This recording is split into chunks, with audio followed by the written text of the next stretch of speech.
When you look at this roadmap, this 3-year roadmap that the set has outlined, the fair and inclusive growth strategy, you'll notice that AI takes a very, very prominent role in a number of your key thrusts. What exactly is AI's role in this, and why is it so important to helping the Thai set turn that corner, as we mentioned a while ago? Hi, JP. Nice to see you again. Yes, AI is, I think everyone's talking about AI globally, but from a stock market or stock exchange of Thailand perspective, we're looking at it in many, many factors. As you said before, obviously, ease of doing business is an important factor. We're working with companies and so on so that businesses, listed companies can present their information in an easier way, in many more languages, which is something that AI really helps us. But also from an investor perspective as well, we're looking to use AI to communicate or to provide information to investors in an easier way. One example is how can we want to target so that people can ask human questions to look for information or even to look for analysis of some of our listed companies' performance, for example, or even regulations. Also on AI, we're looking at it to use it more extensively on our surveillance work to ensure that the market workings day to day is functioning at its best, that we don't have any bad behaviors that could impact the market as well.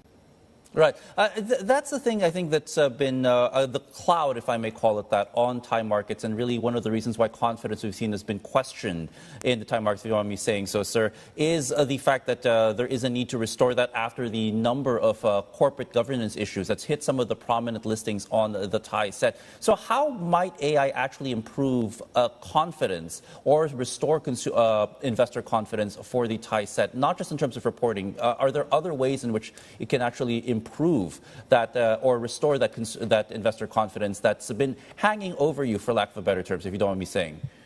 No, I understand. Ultimately, as you say, first things first is disclosure.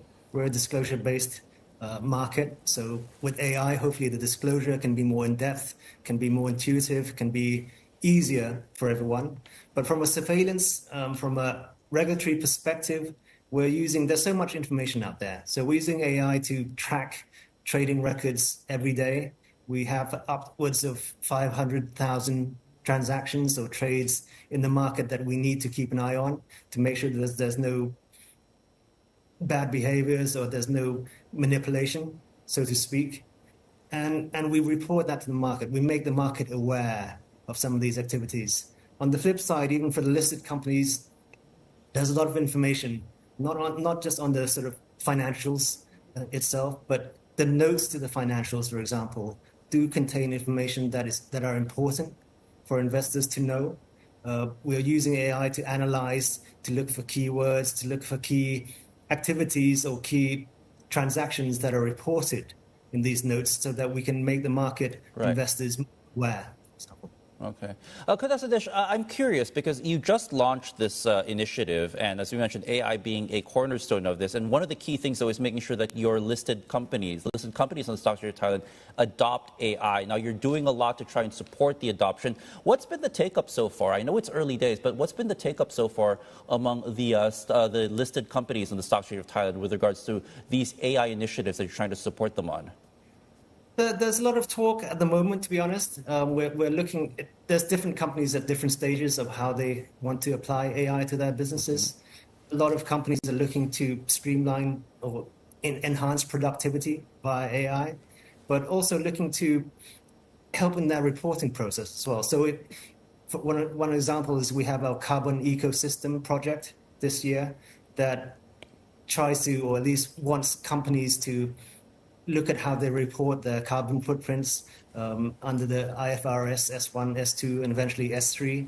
So these AI activities will be something between us and the company to help them streamline the process.